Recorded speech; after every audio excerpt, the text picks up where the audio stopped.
Baik, kita mulai Ustadz ya.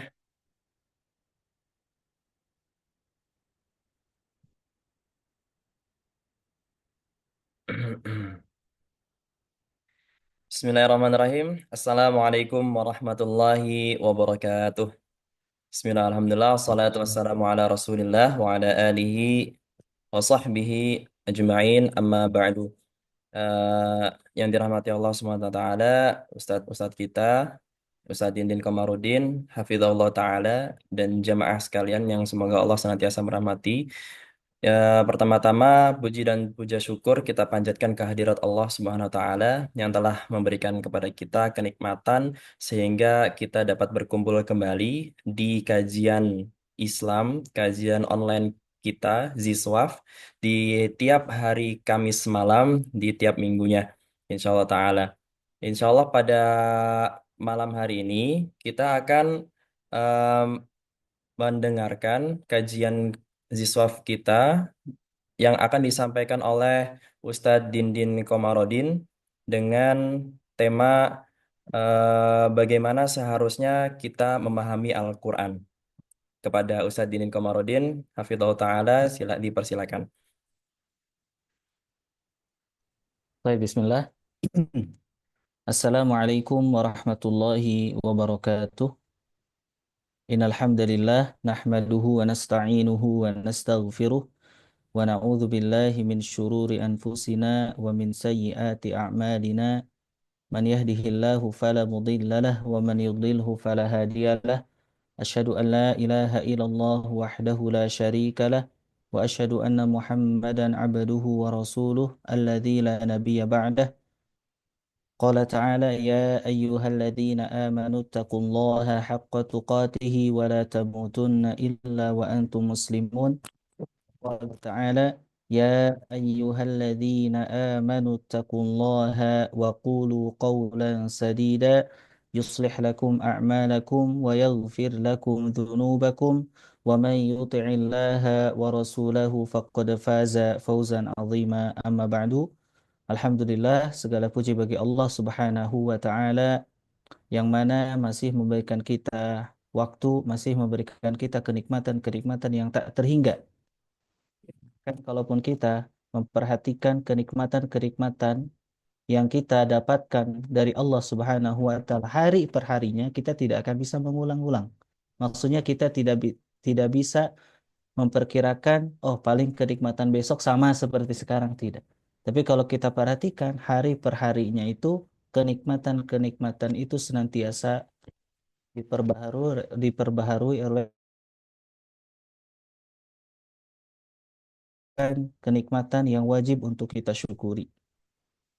Dan tentunya ada beberapa hal yang perlu kita perhatikan dalam mensyukuri nikmat ini adalah bahwa di antara bentuk syukur kita terhadap nikmat Allah adalah dengan menggunakan kenikmatan-kenikmatan itu dalam ketaatan. Nah, contohnya sekarang, alhamdulillah kita diberikan waktu oleh Allah Subhanahu wa taala. Maka cara atau bentuk syukur kita terhadap waktu, terhadap nikmat waktu yang telah diberikan kepada kita adalah apa? Menggunakan waktu tersebut di dalam ketaatan kepada Allah Subhanahu wa taala. Tentunya banyak ya, sebagaimana yang telah Allah firmankan, wa in ta'uddu ni'matallahi la tuhsuha. Jikalah kalian menghitung nikmat-nikmat Allah, niscaya kalian tidak akan bisa menghitungnya. Kemudian salawat serta salam senantiasa tercurahkan kepada Rasulullah Sallallahu Alaihi Wasallam yang dimana Al-Quran diturunkan kepada beliau dalam keadaan bersusah payah. Bahkan disebutkan di dalam sebuah hadis ada salah seorang sahabat bertanya kepada Rasulullah Sallallahu Alaihi Wasallam, Ya Rasulullah, kaifa unzil? Ya Rasulullah, bagaimana Al-Quran itu turun kepadamu? Kemudian Rasulullah Sallallahu Alaihi Wasallam menjelaskan ada beberapa keadaan yang intinya perkeadaan pertama itu berbentuk seperti sol-solatul jaros atau bunyi lonceng itu. Kemudian juga ada yang di mana wahyu itu turun apa namanya ada rasa berat di dalam hati Rasulullah Shallallahu Alaihi Wasallam. Bahkan waktu itu diriwayatkan salah seorang sahabat Nabi Shallallahu Alaihi Wasallam sedang duduk bersama Nabi dan kaki Nabi itu di atas kaki sahabat tadi. Mungkin Rasulullah Shallallahu Alaihi Wasallam itu ingin apa? Meluruskan kakinya dan kakinya itu di atas salah satu kaki para sahabat. Kemudian wahyu itu turun dan seketika itu sahabat tadi kakinya merasa berat. Jadi yang tadinya biasa saja kaki Rasulullah, tapi setelah wahyu turun itu berat. Dan melihat Rasulullah SAW berkeringat. Dan ini menunjukkan akan agungnya ayat Al-Quran Al-Karim.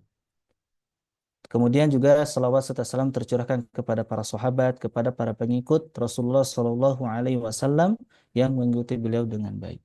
Tapi Ustadz Fikrul, ana izin share screen boleh ya? Boleh, Ustaz. Fadal.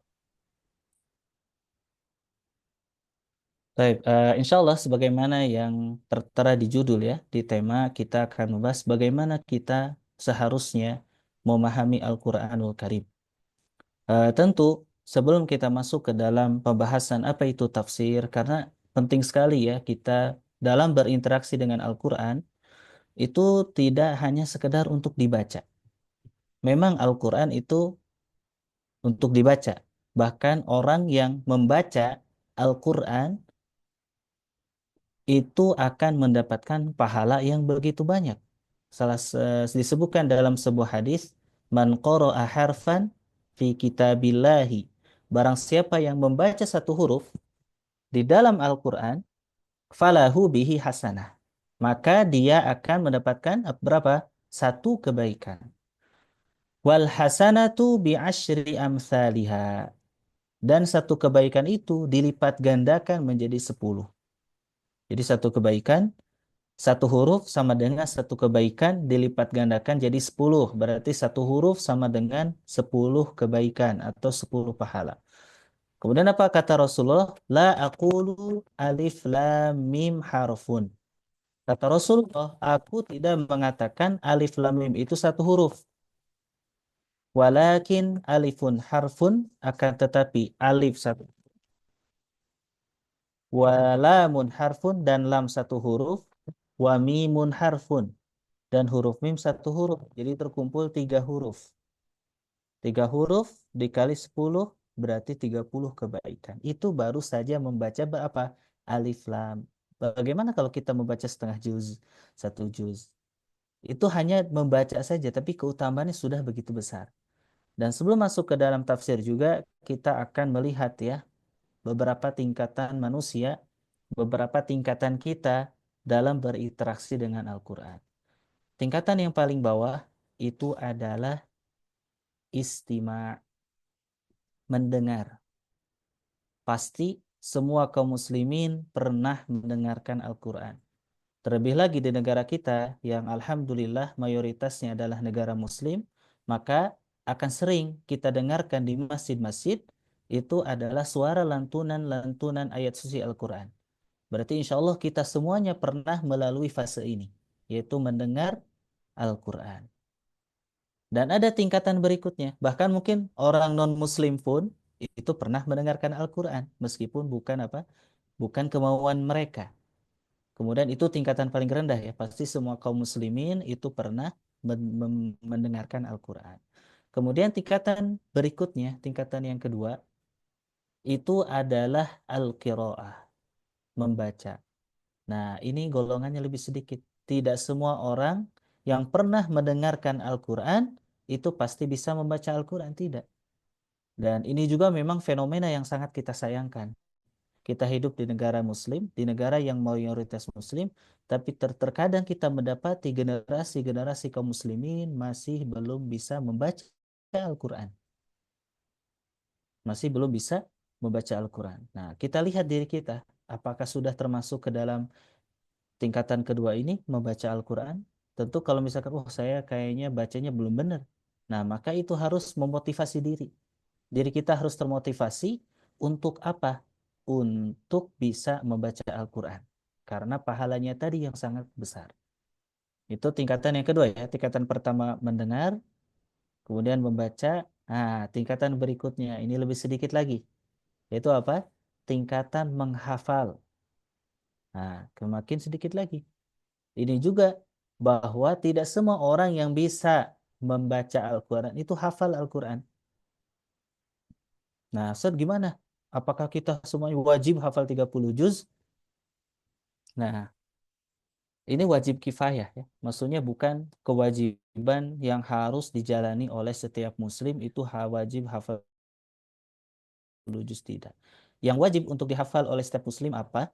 Dihafalkan surat-surat yang dengannya sholat itu menjadi sah atau yang termasuk dalam rukun sholat. Al-Fatihah contohnya. Nah, karena membaca surat Al-Fatihah di dalam sholat itu merupakan kewajiban, bahkan rukun, ya, bahkan rukun. Kalau ketika sholat tidak baca Al-Fatihah, batal sholatnya.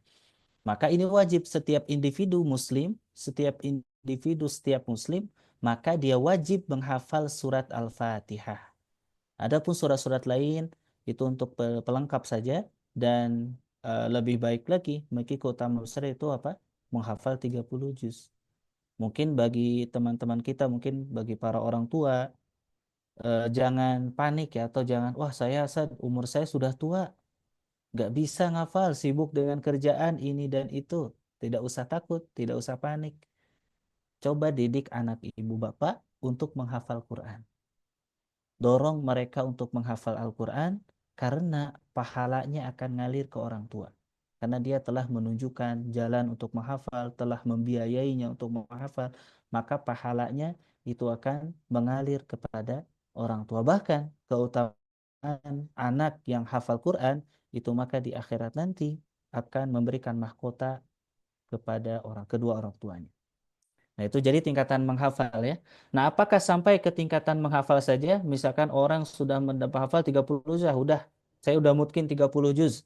Saya leha-leha, setelah itu nggak murojaah. Apakah sampai di sana? Tidak.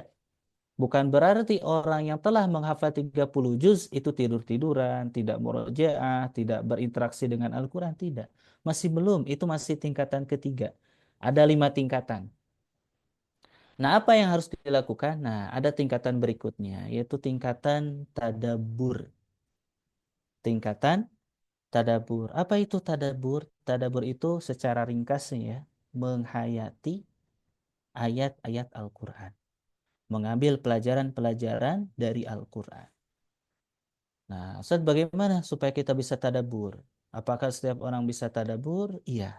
Tapi dengan syarat harus faham dulu ayatnya. Karena diibaratkan tadabur itu buah. Tafsir itu adalah akar atau pohonnya. Maka kalau kita sudah memahami tafsirnya dengan benar, kita sudah menafsirkan Al-Quran dengan penafsiran yang benar, maka buahnya tentu akan baik. Seperti kita, mungkin dari kita ada yang berkebun. Ketika berkebun benar-benar kita merawat pohon tersebut supaya dengan harapan buahnya juga bagus. Nah, begitu pula dalam tafsir. Kalau penafsirannya salah, maka buahnya pun salah gitu. Nah, ini pentingnya mempelajari tafsir yang benar supaya kita bisa tadabbur, supaya kita bisa tadabbur dan menghayati Al-Quran. Apakah sudah sampai di sana tingkatannya? Tidak. Ada tingkatan yang lebih tinggi yaitu al-amal. Apa itu al-amal? Beramal dengan apa yang telah kita dapatkan dari tadabbur tadi. Itu tingkatan paling tinggi. Jadi tingkatan kita sampai menghafal saja tidak. Tapi kita harus dibarengi menghayati Al-Quran dan mengamalkan Al-Quran. Kemudian ada timbul pertanyaan saya, apakah tingkatan tadabur dan amal itu harus bagi orang yang sudah hafal 30 juz? Tidak. Semua dari kita bisa. Semua dari kita bisa. Asalkan kita memahami Al-Qur'annya terlebih dahulu, kemudian kita bisa mentadaburi ayat-ayatnya. Itu ya sepintas tentang tingkatan Al-Quran. Dan kita tentunya ingin mencapai tingkatan yang paling tinggi, yaitu mengamalkan isi Al-Quran. Tapi sekarang kita masuk ke dalam tafsir ya. Apa sih tafsir itu? Kita sering dengar tafsir Quran, tafsir Quran. Tapi apa sih tafsir itu ya? Mungkin bagi eh, para saudara-saudara yang sudah mengetahui mungkin ini sebagai murojaah ya. Bagi yang belum mungkin ini sebagai ilmu baru. Karena mungkin kita mengenal tafsir, tafsir itu yaitu tafsir itu menjelaskan Al-Quran, mungkin itu ya. Nah, kita tinjau menurut para ahli, tentunya para ulama ya, yang kompeten dalam bidang ini. Nah, sekarang masuk dulu kepada definisi tafsir ya. Definisi tafsir. Apa sih tafsir itu? Maka seperti biasa ya, para ulama dalam mendefinisikan sesuatu itu pasti membagi kepada dua. Definisi atau pengertian secara bahasa dan pengertian secara syariat atau secara istilah. Nah, tafsir itu secara bahasa dari kata al-fasru. Dari kata al-fasru yang bermakna al-kashfu atau al-bayan, yaitu apa? Menyingkap sesuatu yang tertutup. Itu secara bahasa ya. Tafsir itu dari kata al-fasru, itu menyingkap sesuatu yang tertutup. Menyingkap sesuatu yang tertutup. Itu secara bahasa. Itu secara bahasa. Misalkan kita ada sebuah benda yang tertutup, kemudian kita singkapkan, nah itu al-fasru. Itu tafsir, tapi secara bahasa. Nah, adapun secara istilah, secara syariat, itu tafsir itu apa? Bayanu ma'anil Qur'anil Karim. Atau bahasa kitanya adalah menjelaskan makna-makna Al-Qur'anul Karim. Menjelaskan makna-makna Al-Qur'anul Karim. Nah, di sini timbul pertanyaan, Ustadz, apakah terjemahan itu termasuk tafsir? Apakah terjemahan itu termasuk tafsir? Terjemahan itu bukan termasuk tafsir. Karena apa? Karena dia hanya menerjemahkan, mengalih bahasakan, ya, bukan dari menjelaskan makna, bukan menjelaskan makna. Baik. Di sini kemudian mempelajari tafsir hukumnya adalah wajib. Mempelajari tafsir adalah hukumnya wajib. Kenapa? Nah, ini berdasarkan firman Allah Ta'ala, Kitabun anzalnahu ilaika mubarakun liyadabbaru ayatihi wa liyatadhakkara ulul albab.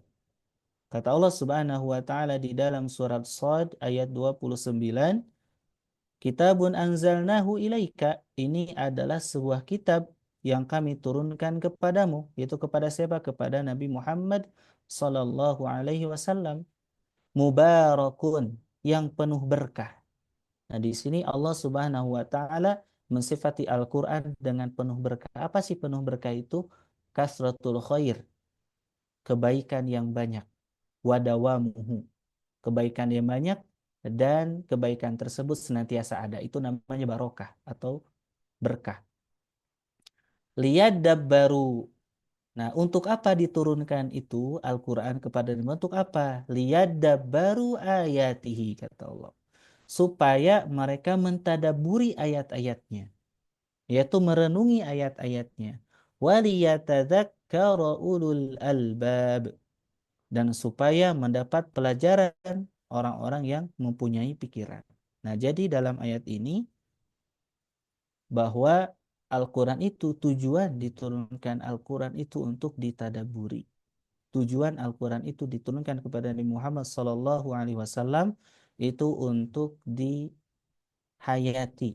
untuk diresapi maknanya, bukan hanya sekedar dibaca saja. Dan juga berdasarkan firman Allah Ta'ala, afala yatadabbaruna al-Qur'ana am ala qulubin aqfaluha. Maka apakah mereka tidak mentadaburi Al-Quran atau hati mereka terkunci? Jadi ini dalam ayat ini afala yatadabbaruna al-Quran, ini pertanyaan bukan untuk dijawab ya, atau dalam bahasa kita yang namanya istifham inkari. Jadi pertanyaan tapi untuk apa? Menyindir gitu ya. Kalau bahasa kitanya lah. Pertanyaan yang berfungsi untuk mengarahkan, untuk mengarahkan, bisa gitu ya. Bentuknya pertanyaan tapi niatnya bukan untuk supaya dijawab, enggak, tapi untuk apa? Untuk mengarahkan. Harus tadabur ente gitu, antum harus tadabur, itu maksud ringkasnya ya. Nah itu. Nah, kesimpulan yang dipahami dari ayat pertama adalah bahwa Allah Subhanahu wa taala menjelaskan hikmah diturunkan Al-Qur'an ini. Hikmah diturunkannya Al-Qur'an yang penuh berkah ini untuk apa? agar manusia mentadaburi ayat-ayatnya, agar manusia kita semua mentadaburi ayat-ayatnya dan mengambil pelajaran yang terkandung di dalamnya.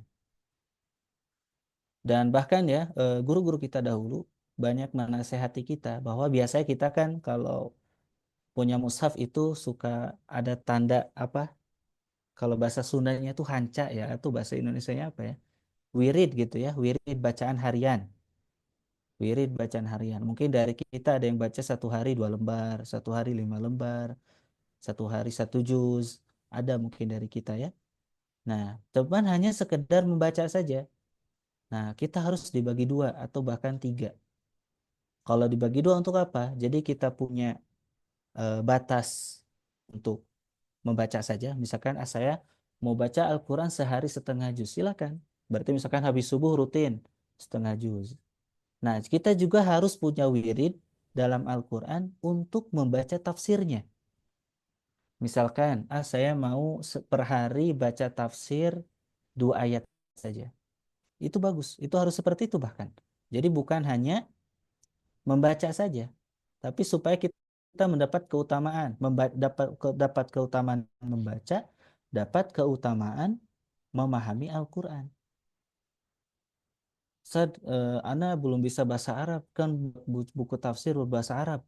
Nah, alhamdulillah sekarang dengan kemajuan teknologi, dengan adanya internet, bisa melalui sarana-sarana tersebut. Bisa beli buku-buku tafsir terjemahan.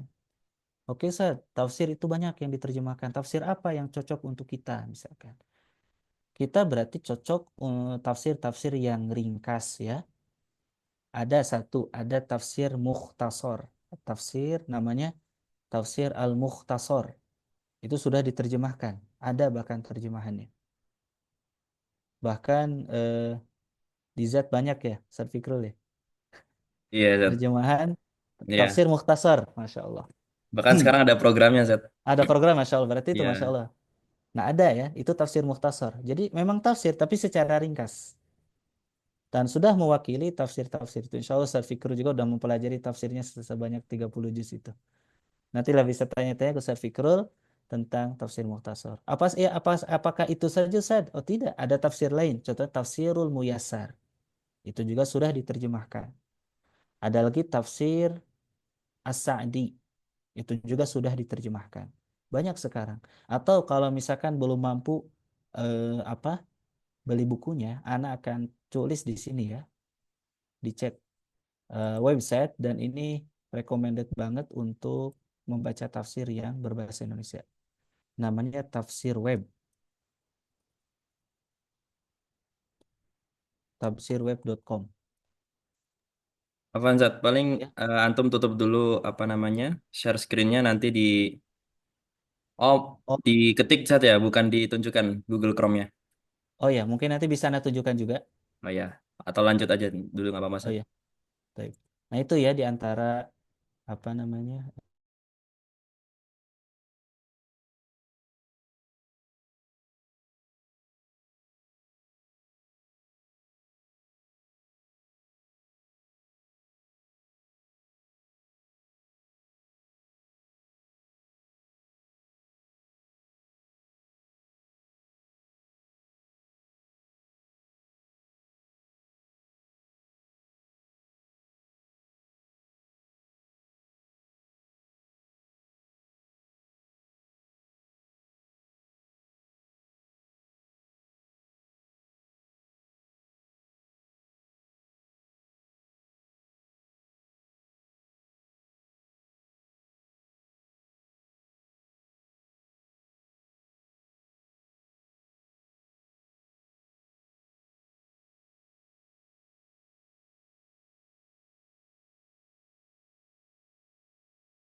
Mic antum, Zat. Afan.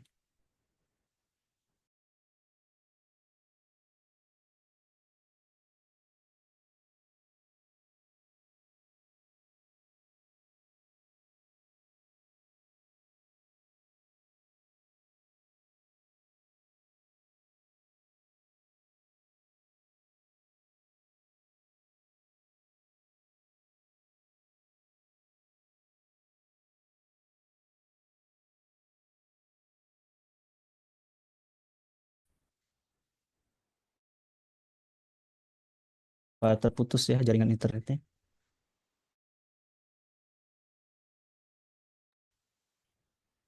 Udah stabil, Ustaz, alhamdulillah. Baik, baik, kita lanjutkan. Jadi hukum mempelajari tafsir dan berdasarkan dua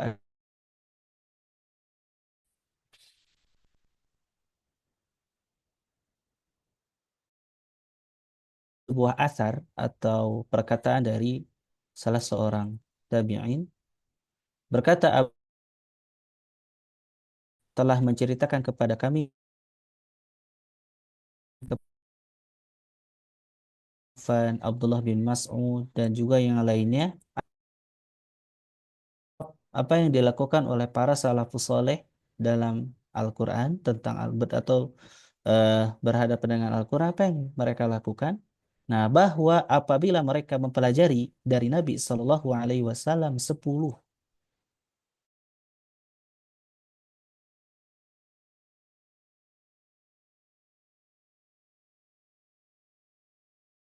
malah tidak, tambahnya sampai mereka mempelajari. Apakah hanya mempelajari saja? Tidak. Mempelajari pelajaran apa yang ada di dalam ayat-ayat tersebut, kemudian berusaha untuk mengamalkannya. Itu. Jadi setelah mendapatkan pelajaran tentang 10 ayat dari Rasul, mereka tidak menambah, tidak pindah ke 10 ayat berikutnya sampai mereka memahami 10 ayat tersebut dan mentadaburinya kemudian mengamalkannya.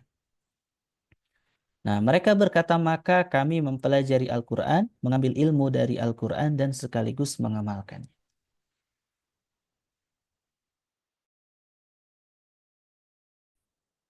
Nah, kemudian Syekhul Islam Ibn Taimiyah menyatakan, beliau akan menganalogikan sebuah ilmu dengan tafsir Al-Quran. Nah, sudah dimaklumi bersama bahwa orang-orang tidak dibenarkan membaca sebuah kitab tentang suatu macam ilmu, seperti ilmu kedokteran dan ilmu hisab, matematika ya, tanpa menuntut syarah atau tafsir untuk hal itu. Maka tidak, contoh ini dalam ilmu dunia saja ya, misalkan ada seorang belajar kedokteran, mau belajar ada istilah kedokteran, obat-obatan ini, mereka tidak akan bisa paham tentang istilah-istilah itu kecuali istilah itu harus dijelaskan. Kecuali istilah dalam ilmu dunia, bukan dalam ilmu kedokteran aja. Ilmu matematika, misalkan nih kita belajar ada rumus, misalkan sin, kostan atau apalah itu ya. Kemudian coba kalian kerjakan harus sejelas kata beliau, maka bagaimana yang merupakan tali pegangnya lah keselamatan dan ya begitu terlebih lagi Al-Qur'an. Sebuah perkataan Rob kita gitu ya. Jadi Rob kita sedang kalau kita baca Al-Quran ini perkataan-perkataan Allah. Kita sedang ngobrol sama Allah. Dan kita dituntut cinta kepada Allah. Tentu kalau kita mencintai seseorang, ketika seseorang tersebut, seseorang yang kita cintai itu memberikan perkataan kepada kita, tentu kita akan berusaha memahami. Nah, begitu pula kalau kita cinta Allah Subhanahu wa taala, tentu kita akan senang ketika berinteraksi dengan ayat-ayatnya dan berusaha untuk memahami ayat-ayatnya. Itu ya tentang tafsir tadi ya. Jadi kesimpulannya tentang tafsir secara bahasa itu adalah menyingkap sesuatu yang tertutup. Kemudian secara istilah itu adalah apa? Al-Quran. Menjelaskan makna-makna ayat Al-Quran.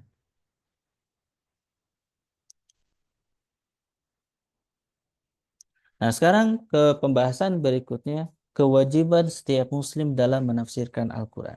Nah, apa sih kewajiban kita tatkala menafsirkan Al-Quran?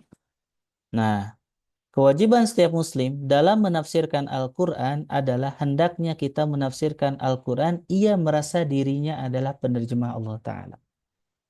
Maksudnya bagaimana? Jadi ketika kita ingin menafsirkan Al-Quran, ketika kita ingin menjelaskan Al-Quran, ingin memahami Al-Quran, kita harus punya rasa tanggung jawab. Bahwa yang sedang kita tafsirkan itu bukan perkataan biasa. Yang sedang kita tafsirkan itu bukan perkataan seorang makhluk. Yang kita tafsirkan itu bukan perkataan yang sia-sia, tapi perkataan Allah Subhanahu wa taala. Perkataan Allah yang Maha Agung, perkataan Allah yang Maha Besar, perkataan Allah yang menciptakan kita. Tentu harus benar-benar punya tanggung jawab. Tapi apa supaya kita dalam berbicara tentang ayat Al-Quran bukan berbicara berdasarkan hawa nafsu, bukan berbicara sesuai dengan hawa nafsu. Nah, tentu Al-Quran ini suci dan tidak layak dijelaskan dengan hawa nafsu. Baik. Itu ya singkatnya. Jadi kewajiban kita dalam menafsirkan Al-Quran itu harus merasa dirinya itu adalah penerjemah Allah Ta'ala. Karena apa? Karena berkata tentang ayat-ayat Al-Quran tanpa ilmu itu sudah diancam oleh Allah Subhanahu wa taala di dalam Al-Quran. Nah, salah satu dalilnya adalah di dalam surat Al-A'raf ayat 33. Allah Subhanahu wa taala berfirman, "Qul innama harrama rabbiyal fawahisha." Katakanlah wahai Muhammad, Rabbku telah mengharamkan al-fawahish, perbuatan keji. Ma dhahara minha wa ma batan. Baik yang nampak ataupun yang tersembunyi, wal isma wal baghya bighairil haq, dan juga perbuatan dosa dan perbuatan melanggar hak manusia tanpa alasan yang benar, wa an tusyriku billah, dan juga Allah mengharamkan untuk berbuat syirik, menyekutukan Allah, ma lam yunazzil bihi sultana. Allah mengharamkan mempersekutukan Allah dengan sesuatu yang Allah tidak menurunkan hujah untuk itu. Wa an taqulu 'ala Allahi ma la ta'lamun. Nah, ini yang menjadi syahid kita, yang menjadi titik terang kita, atau yang menjadi apa? Yang perlu hati yang perlu kita garis bawahi. Allah telah mengharamkan apa? An taqulu 'ala Allahi ma la ta'lamun. Allah mengharamkan berbicara tentang Allah tanpa ilmu. Tentang Allah ini banyak ya. Di antaranya adalah berbicara tentang ayat-ayat Allah, tentang firman-firman Allah. Maka dari sini, tatkala kita menafsirkan Al-Quran itu tidak sembarangan. Tidak sembarangan. Ada ilmunya, ada step by stepnya gitu ya. Tidak misalkan orang yang belajar atau orang yang bukan non muslim afan ya orang yang bukan muslim bahkan sok-sokan gitu ya datang kemudian menafsirkan Al-Qur'an.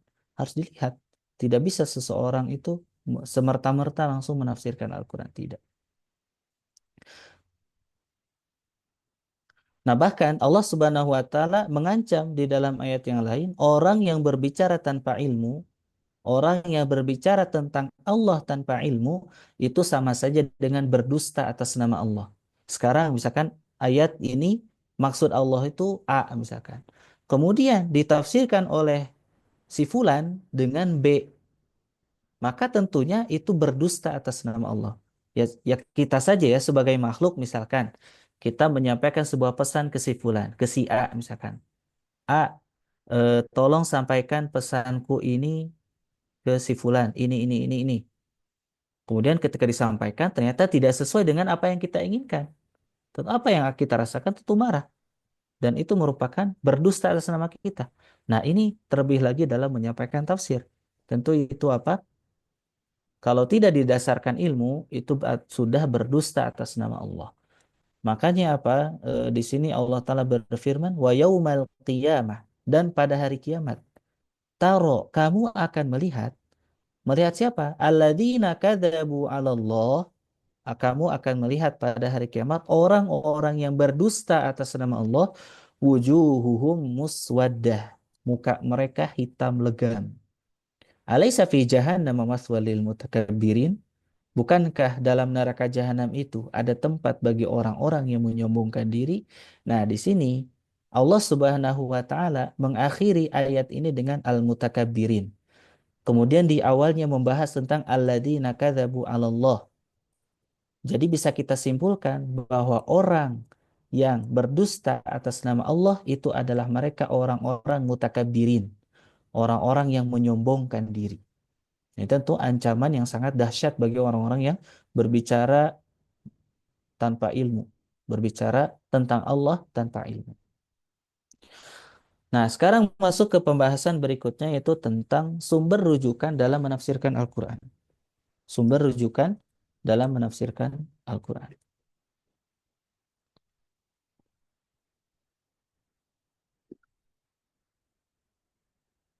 Nah, sekarang setelah kita memahami apa itu tafsir, kemudian pentingnya kita dalam menafsirkan itu, tanggung jawab dan perlu diperhatikan kebenarannya.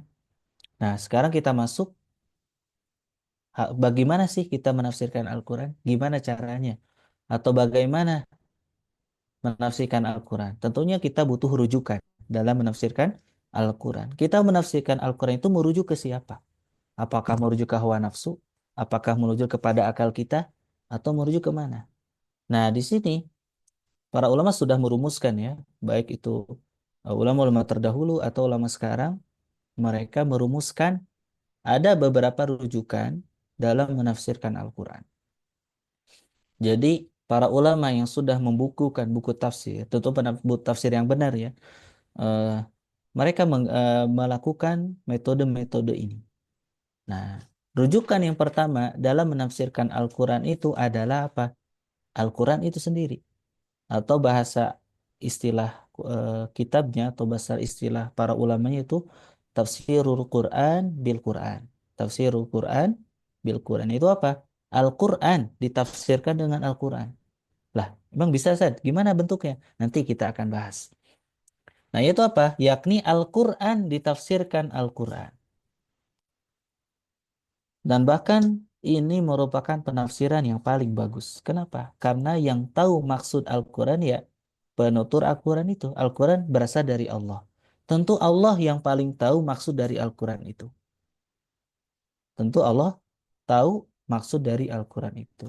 Maka kita harus menafsirkan Al-Quran dengan Al-Quran. Lagi nanti akan disebutkan contohnya. Nah, kenapa ini paling penting? Karena Allah Subhanahu wa taala dialah zat yang menurunkan Al-Quran. Karena dialah zat yang menurunkan Al-Quran dan dialah yang paling mengetahui maksud yang terkandung dalam Al-Quran. Ini tafsir Al-Quran. Jadi Allah Subhanahu wa taala sendiri yang menafsirkan Al-Quran, yang menafsirkan Al-Quran. Nah, contohnya apa? Misalkan firman Allah Ta'ala, contohnya banyak ya, contohnya banyak. Nah, di sini Syekh membawakan salah sebuah contoh. Jadi buku ini ya, Ana ambil dari kitab Usulun Fit Tafsir karya Syekh Muhammad bin Saleh Al-Utsaimin.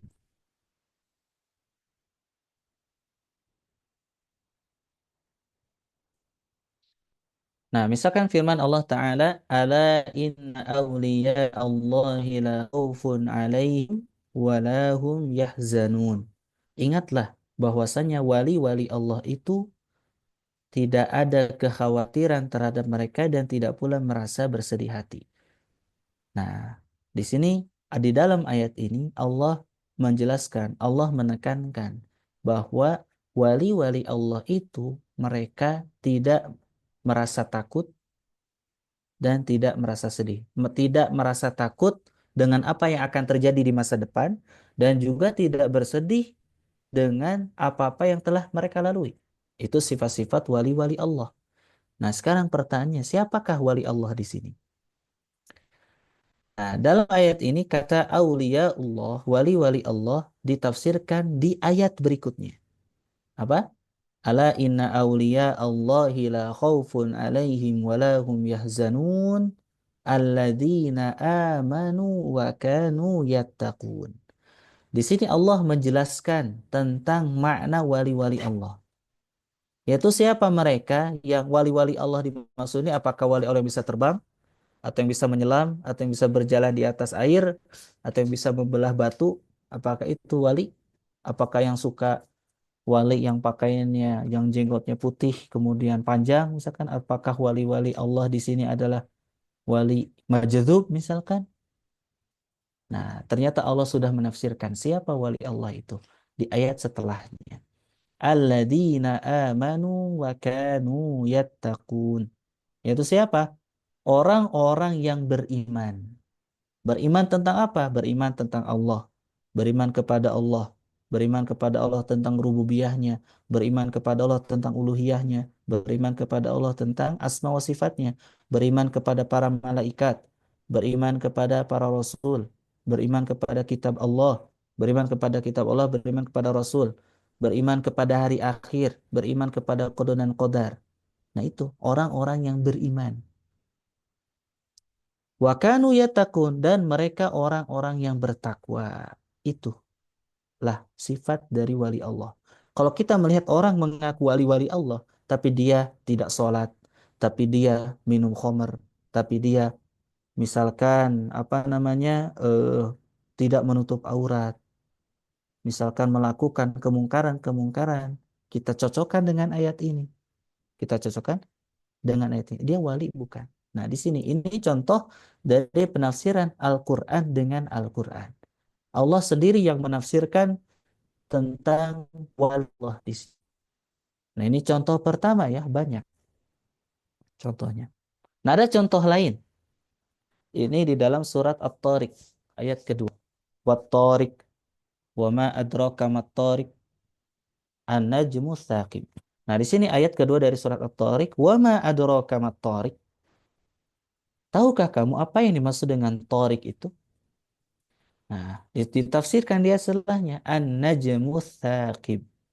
Maka ini maksud dengan Tariq itu apa? An-najmu ats-tsaqib, yaitu bintang yang cahayanya menembus.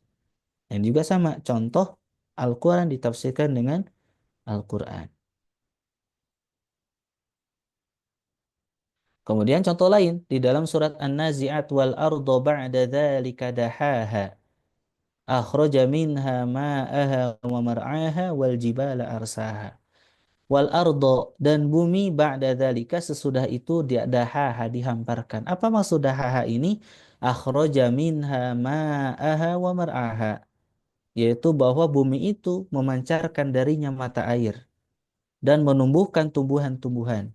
Wal jibala arsaha, serta gunung-gunung yang dipancangkannya dengan teguh. Itu tiga contoh ya. Ada contoh lain, ini juga penting ya, di dalam surat Al-Fatihah.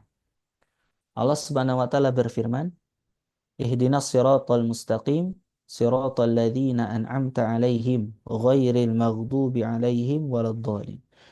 Nah, fokus di sini di firman Allah taala siratal ladzina an'amta 'alaihim, yaitu jalan-jalan yang engkau berikan nikmat kepada mereka. Nah, di sini pertanyaannya, orang-orang yang Allah berikan nikmat kepada mereka itu siapa? Nah, telah Allah tafsirkan di dalam surat An-Nisa. Ulaika alladzina an'amallahu 'alaihim minan nabiyyina was-siddiqina wasyuhada'i was-shalihin. Di ayat lain disebutkan bahwa orang-orang yang diberikan nikmat oleh Allah itu adalah ulaika alladzina an'amallahu 'alaihim minan nabiyyin, para nabi, as-siddiqin, para siddiqin, orang-orang yang jujur, wasyuhada, orang-orang yang syahid, wassalihin, dan orang-orang soleh. Berarti di dalam surat Al-Fatihah, tatkala kita memohon ihdinas siratal mustaqim, tunjukilah kami jalan yang lurus, yaitu jalannya siapa? Siratal ladzina an'amta alaihim, jalan orang-orang yang diberikan, yang engkau berikan nikmat kepada mereka. Siapa? Ya tadi ditafsirkan di dalam surat An-Nisa, yaitu para nabi, para siddiqin, para syuhada, dan para orang-orang soleh. Nah, itu di antaranya ya, banyak contoh-contohnya. Banyak contoh-contohnya. Bahkan salah ada sebuah riset gitu atau sebuah penelitian yang ditulis oleh salah seorang guru kita, salah satu dosen di Qasim University, Syekh Dr. Ahmad Al-Buraidi. Beliau memiliki buku khusus membahas tentang tafsir Quran bil Quran. Tapi memang itu belum diterjemahkan ya, belum diterjemahkan dalam Indonesia. Tapi beliau menyimpulkan bahwa ada 19 cara atau ada 19 model Allah Subhanahu wa taala menafsirkan Al-Quran dengan Al-Quran. Salah satunya dengan kisah, salah satunya dengan cara lain. Itu ada 19 macam. Baru yang terkumpul 19 macam, dan setiap macam tentu ada contoh-contohnya yang banyak.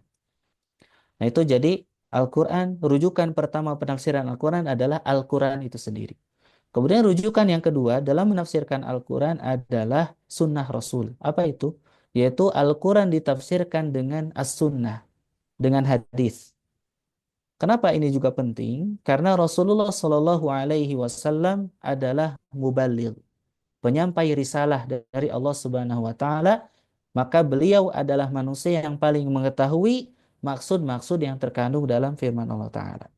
Tentunya Al-Quran diturunkan kepada Rasul dan Rasul itu penerima wahyu. Maka tentunya Rasulullah Shallallahu Alaihi Wasallam tahu apa yang dimaksud dari ayat-ayat yang telah diturunkan kepada beliau.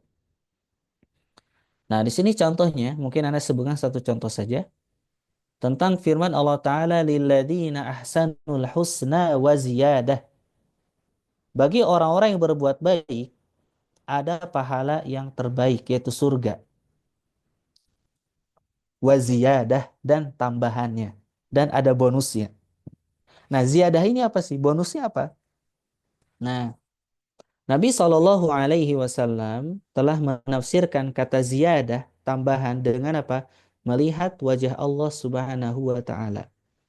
Sebagaimana yang diriwayatkan oleh Ibnu Jarir At-Tabari dan Ibnu Abi Hatim secara jelas dari hadis Abu Musa dan Ubay bin Ka'ab, dan juga diriwayatkan oleh Ibnu Jarir dari hadis Ka'ab bin Ujrah, dan dalam Sahih Muslim dari Suhaib bin Sinan, Nabi berkata atau Nabi bersabda, fayakshiful hijaba fama'utu syai'an ahabba ilaihi minan nadhri ila rabbihim azza wajal. Maka disingkapkanlah hijab. Maka tidaklah mereka diberi sesuatu yang lebih mereka cintai daripada melihat Rabb mereka azza wajal. Kemudian setelah itu Rasulullah membaca apa? Lilladzina ahsanul husna wa ziyadah. Bagi mereka orang yang berbuat itu ada pahala surga dan ada tambahannya. Jadi di sini Rasulullah Shallallahu Alaihi Wasallam tatkala menjelaskan bahwa nikmat terbesar itu adalah kita melihat wajah Allah Subhanahu wa taala di akhirat kelak. Setelah itu Rasul membacakan ayat lilladzina ahsanul husna wa ziyadah. Jadi maka Rasulullah menafsirkan kata tambahan di sini, ziyadah di sini, setelah kita nanti masuk surga, semoga kita ditulis oleh Allah Subhanahu wa taala termasuk orang-orang yang masuk surga tanpa hisab dan tanpa azab. Apakah itu saja? Tidak. Ada kenikmatan yang lebih besar, yaitu apa? Melihat wajah Allah Subhanahu wa ta'ala. Dan ini merupakan keyakinan akidah Ahlussunnah wal Jamaah. Kita meyakini bahwa kita bisa melihat wajah Allah Subhanahu wa taala di akhirat kelak. Itu tafsir Al-Qur'an bisunnah, yaitu penafsiran Al-Qur'an dengan apa? Dengan hadis. Kemudian juga ada rujukan yang lain adalah ucapan sahabat radhiyallahu taala anhum. Ucapan sahabat. Jadi kita menafsirkan Al-Qur'an dengan perkataan para sahabat, terutama kalangan sahabat yang menguasai tafsir. Kenapa di sini penting juga bahkan menjadi rujukan utama dalam menafsirkan Al-Quran, yaitu perkataan para sahabat, karena mereka atau Al-Quran turun di zaman mereka, dan Al-Quran turun dengan bahasa mereka, dan mereka merupakan generasi yang paling baik, generasi yang paling baik para sahabat, karena mereka langsung dididik oleh Rasulullah SAW dan tahu kejadian tatkala turunnya Al-Quran, dan mereka tahu maksud dari Al-Quran yang telah dijelaskan oleh Rasulullah SAW. Maka ini juga rujukan penting dalam kita menafsirkan Al-Quran, itu menafsirkan dengan penafsiran para sahabat radhiyallahu taala anhum. Karena para sahabat Nabi Muhammad SAW mereka adalah orang yang paling jujur dalam kebenaran, orang yang paling selamat dari hawa nafsu, dan orang yang paling bersih dari penyimpangan-penyimpangan. Karena mereka langsung apa? Dididik oleh didikan Rasulullah Shallallahu Alaihi Wasallam. Nah, di antara contohnya adalah dalam firman Allah Ta'ala, wa in kuntum marda aw ala safarin aw jaa ahadum minkum minal ghaiti aw lamastumun nisa. Dan jika kamu sakit atau dalam keadaan safar atau kamu dalam keadaan buang air, aw lamastumun nisa falam tajidu ma'an, itu ini ayat tentang apa? wudu atau tayamum ya, tentang itu, tentang ayat wudu yang di surat Al-Maidah. Falam tajidu fatayammamu sa'idan thayyiba. Jadi ayat ini jika kalian dalam keadaan sakit atau dalam keadaan safar, kemudian dalam keadaan buang air, kemudian lamastumun nisa. Nah, yang jadi poin kita di lamastumun nisa. Apa yang dimaksud dengan lamastumun nisa? Nah, di sini memang para ulama berbeda pendapat ya, karena berkaitan dengan fikih, ada yang mengatakan lamastumun nisa itu hanya menyentuh, sekedar menyentuh. Lamastumun nisa itu ada yang bilang juga jima. Nah, kalau kita lihat riwayat dari para sahabat, di antaranya adalah Abdullah bin Abbas, dan tentunya dan beliau salah satu sahabat yang tersohor, yang terkenal dengan ahli tafsir. Apa kata beliau? Beliau menafsirkan bahwa lamastumun nisa di sini artinya bukan menyentuh wanita, akan tetapi berjima dengan istri. Itu ya. Itu. Jadi poinnya di sini. Kita bukan tidak membahas poin fikihnya, tapi di sini poin tafsir ini. Lamastumun nisa menurut Abdullah ibnu Abbas itu adalah jima. Nah, apakah masih ada rujukan lain? Ini ada, yaitu rujukan para pemuka tabi'in. Tabi'in itu siapa? Murid-muridnya sahabat. Murid-muridnya para sahabat, yakni menafsirkan Al-Quran dengan ucapan para pemuka tabi'in yang konsisten dalam penafsiran mereka atas ayat Al-Quran yang selalu merujuk kepada para sahabat radhiyallahu taala anhum. Kenapa? Karena para tabi'in adalah sebaik-baik manusia setelah para sahabat dan paling selamat dari hawa nafsu daripada generasi sesudahnya. Nah, itu adalah apa rujukan tafsir dengan perkataan para tabi'in. Baik, mungkin berikutnya karena sebuka saja rujukan lain secara singkat ya. Kemudian rujukan berikutnya adalah pemaknaan kalimat dari tinjau syar'i atau lughawi. Jadi kalau misalkan kita menafsirkan Al-Quran, tidak didapati ayat Al-Qurannya, tidak didapati hadisnya, tidak didapati perkataan sahabat, perkataan tabi'in, maka kita menggunakan rujukan apa? Melihat dari tinjauan syar'i dan bahasa secara bahasa Arab ya. Jadi tidak menafsirkan semerta-merta kita yang kita pahami, tapi harus ditinjau dari segi syariat dan segi bahasa.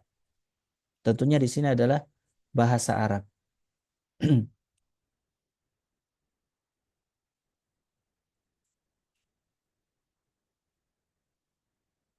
Nah, contohnya ya, bagaimana kita menafsirkan dengan tuntutan syariat atau dengan tuntutan bahasa. Contohnya adalah firman Allah Ta'ala tentang orang munafik. Wala tusalli ala ahadim minhum mata abada. Dan janganlah kamu sekali-kali mensolati jenazah orang yang mati di antara mereka. Nah, makna sholat secara bahasa berarti doa. Dan secara syar'i, makna sholat di sini adalah berdiri di hadapan orang yang meninggal dunia untuk mendoakannya dengan syarat dan rukun tertentu, sholat jenazah. Maka didahulukanlah di sini makna secara syar'i. Karena maksud dari pembicara adalah apa yang dipahami oleh yang diajak bicara. Adapun larangan berdoakan secara mutlak maka berasal dari dalil yang lain. Nah, jadi dalam dalil ini wala tusalli ala ahadi minhum mata abada. Jadi di sini larangan salat. Jadi soli ini kalau kita dilihat dari tinjauan bahasa itu artinya berdoa. Tapi kalau lihat di tinjauan syariat, salat itu apa? Itu salat yang kita pahami. Nah, maka didahulukan yang mana? Maka di sini didahulukan makna secara syar'i. Maka dari ayat ini bahwa kita tidak boleh apa? Mensolatkan orang munafik. Tentu orang munafik yang nifak akbar. Nah, itu contoh penafsiran dengan tuntutan syariat atau tuntutan bahasa. Contoh lain, khudh min amwalihim sodakotan. Nah, kata sodakoh di sini. Apakah sodakoh seperti biasa sedekah? Tidak. Ternyata sodakoh di sini adalah zakat. Sodakoh di sini adalah zakat. Dan itu salah satu atau rujukan-rujukan dalam menafsirkan Al-Quran. Jadi kesimpulan untuk pembahasan malam hari ini adalah bahwa kita dalam menafsirkan Al-Quran tidak sembarangan karena ada step by stepnya dan beberapa rujukan dalam menafsirkan Al-Quran adalah yang pertama Al-Quran itu sendiri, kemudian hadis Nabi SAW, kemudian perkataan para sahabat, perkataan para tabi'in, kemudian tuntutan bahasa atau syariat. Ada sebagai satu lagi sebetulnya tidak disebutkan oleh Syekh, yaitu menafsirkan Al-Quran dengan Israiliyah. Tapi itu pembahasannya banyak dan perlu pembahasan yang lebih detail dan lebih intens ya, karena pembahasan Israiliyat ini menyangkut dengan kitab-kitab selain Al-Quran. Dan kita tidak bisa jelaskan di sini karena butuh waktu yang lebih. Dan kemudian kesimpulannya bahwa kita dalam menafsirkan Al-Quran juga bukan oleh hawa nafsu kita. Bukan oleh hawa nafsu kita. Karena Al-Quran itu adalah dari Allah Subhanahu wa Ta'ala. Tentunya Allah Ta'ala yang tahu akan maksud Al-Quran itu, maka tidak bisa oleh kita menafsirkan Al-Quran sesuai dengan hawa nafsu kita. Karena kalau ditafsirkan Al-Quran secara hawa nafsu, akan menghasilkan penyimpangan-penyimpangan yang jauh. Bahkan salah satu penafsiran Syiah Rafidhah itu menafsirkan Al-Baqarah itu dengan Aisyah. Ini dari mana gitu? Ini hawa nafsu, berdasarkan hawa nafsu. Baik. Kemudian juga pesan terakhir ya untuk berkaitan tentang tafsir Al-Quran, bahwa mungkin timbul pertanyaan dari kita. Ustaz, apakah eh, kita harus yang menafsirkan sendiri, misalkan kita ayat kemudian nyari ayat tafsirnya atau hadisnya? Tidak. Tapi inilah yang dilakukan oleh para ulama-ulama yang benar gitu ya dalam surah Al-Quran. Jadi inilah proses-proses yang dilalui oleh para ulama tafsir dalam menafsirkan Al-Quran yang benar. Adapun kita, alhamdulillah sekarang para ulama sudah banyak menulis kitab tafsir ya. Kita sekarang hanya tugas kita membaca kitab-kitab mereka. Atau mengikuti kajian-kajian, mengikuti majelis-majelis ilmu yang berkaitan dengan tafsir Al-Quran. Mungkin itu yang bisa saya sampaikan. Jazakumullah khairan barakallahu fikum atas perhatiannya. Eh, Memberikan kita hidayahnya dan taufiknya untuk memahami Al-Quran dan mengamalkannya.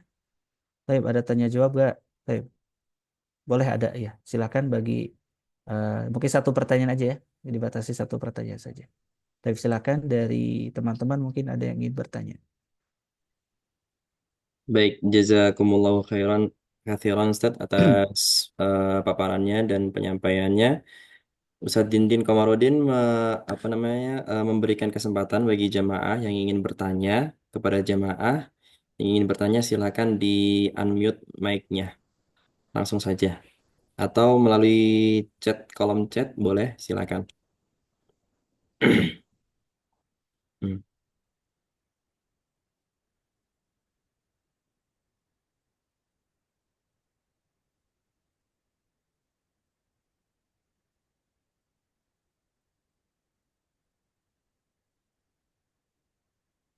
Saya beri hitungan 10, 10, 9. Udah paham semua kan insya Allah. Iya, Masya Allah ada Ustadz yang bertanya Ustadz. Assalamualaikum Oh, Ustadz, baik. apakah tafsir Jalalain direkomendasikan? Syukron. Pertanyaan pertama. Ada dua pertanyaan ternyata Ustadz. Tafadhol. Oh, baik. Mungkin cukup dua pertanyaan tadi ya. Iya, Baik. Assalamualaikum Ustaz. Apakah tafsir jalan direkomendasikan? Baik. Ini harus ditinjau dari siapa yang mempelajarinya ya. Kalau orang awam langsung membaca tafsir Jalalain itu tidak direkomendasikan karena lumayan besar tafsirnya ya. Tapi kecuali kalau ada guru yang menjelaskan, kemudian menjelaskan tafsir itu tidak masalah. Ya, kalau misalkan direkomendasi gimana? Apakah direkomendasi untuk dibaca? Kalau dibaca, kita mulai dengan tafsir-tafsir yang ringkas saja. Kita mulai dengan tafsir-tafsir yang ringkas saja. Adapun misalkan kalau ada guru yang menjelaskan tentang tafsir Jalalain itu tidak masalah. Tapi itu ya tentang tafsir Jalalain. Yaitu karangan Jalaluddin Al-Mahalli dan Jalaluddin As-Suyuti. Rahimahumallahu ta'ala. Tapi kemudian kalau yang di surat tafsir ayat 32, surat Al-Fatir. Fatir ya, surat Fatir. Ya 30 itu tingkatan orang dalam interaksi dengan Al-Quran apa bukan ya? Oh, yang waminhum muqtasidun. Ya, coba Anda cek dulu ayatnya.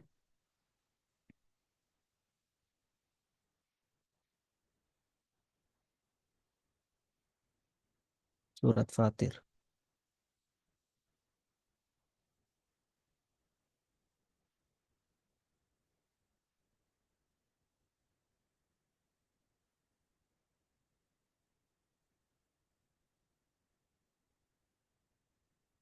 Oh, nah. Itu ayat firman Allah Ta'ala dalam surat Fatir ayat 32. Thumma awrasna kitab alladhina astafayna min ibadina. Faminhum zalimun li nafsihi wa minhum muqtasidu wa minhum sabiqun bil khairati biidznillah. Dzalika huwal fadlul kabir. Nah, apakah ini tingkatan orang dalam interaksi dengan Al-Quran atau bukan? Nah, bisa masuk termasuk di dalamnya. Termasuk di dalamnya orang yang interaksi dengan Al-Quran. Ada orang yang apa? Zalimun li nafsi. Yaitu apa? Zalimun li nafsi itu orang-orang yang tidak memperhatikan larangan-larangan dan perintah-perintah dalam Al-Quran. Sekarang dalam Al-Quran kita diperintahkan untuk eh, apa? Melakukan berbuat baik terhadap anak yatim. Kemudian kita malah tidak berbuat baik, maka itu zalimun nafsi dengan ayat tadi. Atau kita misalkan menerobos larangan-larangan Allah, misalkan wala taqrabuz zina, jangan kita mendekati zina. Mendekati saja tidak boleh, berarti mendekati hal-hal yang menjurus ke sana, berinteraksi dengan lawan jenis yang tidak penting gitu ya, bermudah-mudahan dengan lawan jenis itu salah satu mukadimah. Kemudian kita labrak, nah itu juga zalimun li nafsi. Kemudian ada yang apa? Wa minhum muqtasidun.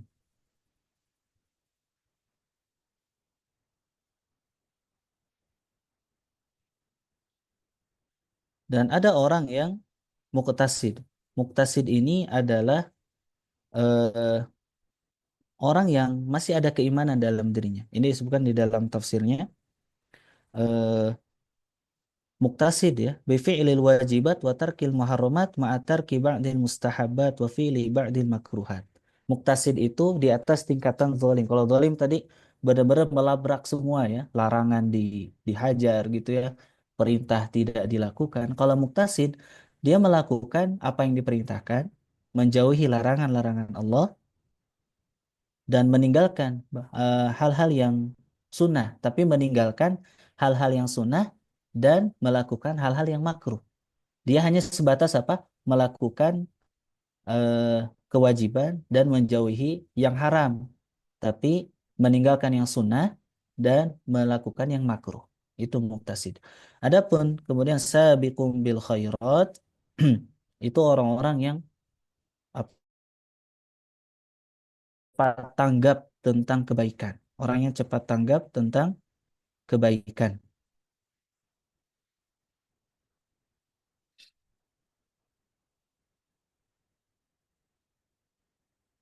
Yang misalkan semua dilakukan, misalnya dia dengan Al-Quran itu sangat menerima, melakukan apa namanya ke perintah-perintah Allah, menjauhi larangan-larangan yang di dalam Al-Quran, kemudian menjauhi melakukan hal-hal yang mustahab, yang sunnah-sunnah, kemudian yang meninggalkan yang apa makruh-makruh. Intinya yang benar-benar mengamalkan Al-Quran, benar-benar berinteraksi dengan Al-Quran dan mengamal Al-Quran dengan sebaik-baiknya.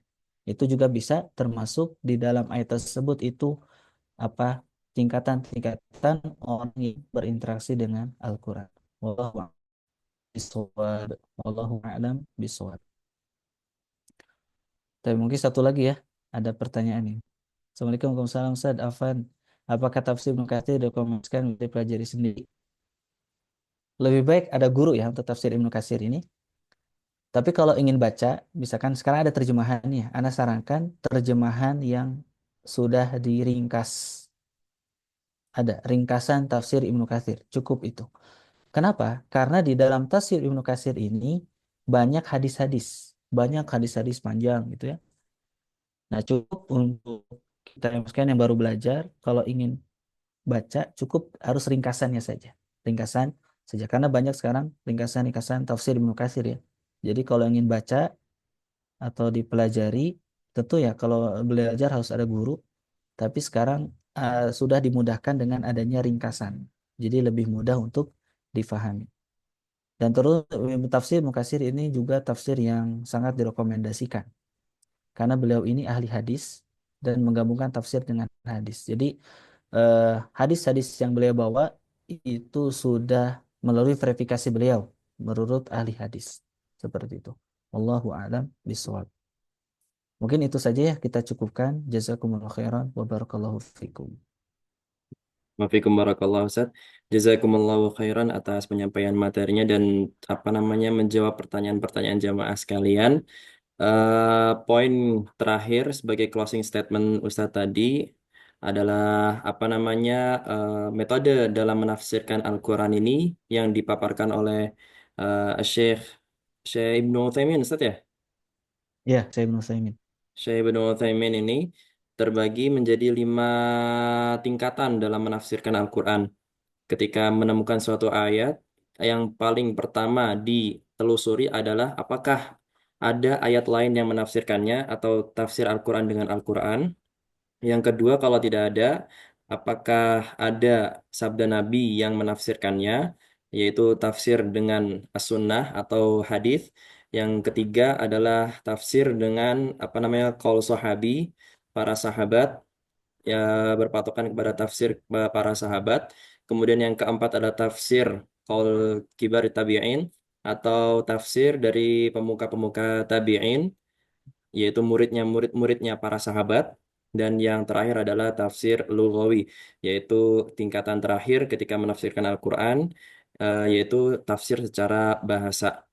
Baik, jamaah sekalian yang ingin mengakses apa namanya materinya atau terjemahan eh, kitab usul fit tafsir milik apa namanya karya Syekh Ibnu Utsaimin bisa diakses di link yang dibagikan di kolom chat atau nanti insya Allah akan dikirim di grup Zat Ziswaf Event.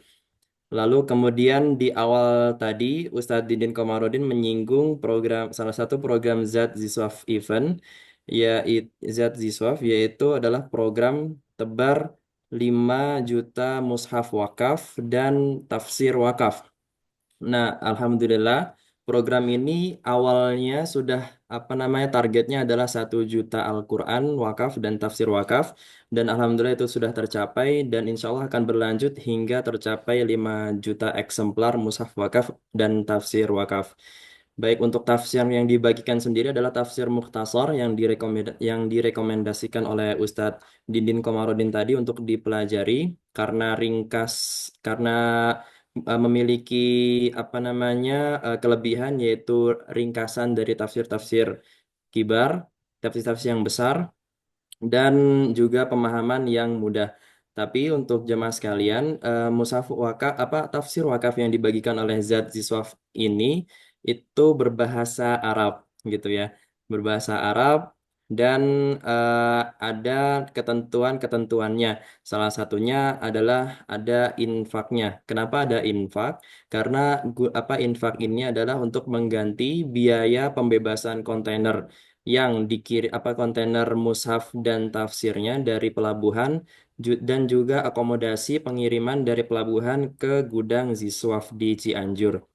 Begitu. Jadi kita tidak memungut apa namanya seperti pajak gitu. Naudzubillah tidak. Tapi kita ingin menggantikan uang yayasan yang terpakai untuk pembebasan kontainer dan pengiriman dari pelabuhan ke Yayasan Zat Al Insaniyah. Untuk link sendiri jamaah sekalian bisa diakses untuk pemesanan Al-Qur'annya dan bagaimana rupanya itu bisa diakses di kolom komentar yang sudah dibagikan tadi. Baik jamaah rahimakumullah taala, untuk materi untuk kajian Ziswaf malam hari ini cukup sampai di sini saja. Akhirul kalam, wabillahi taufiq wal hidayah. Kita tutup dengan doa kafaratul majlis. Subhanakallahumma bihamdika asyhadu an la ilaha illa anta astaghfiruka wa atubu ilaik. Demikian, saya Muhammad Fikrul Huda pamit undur diri. Semoga kita dapat bertemu kembali di lain hari. Wassalamualaikum warahmatullahi wabarakatuh.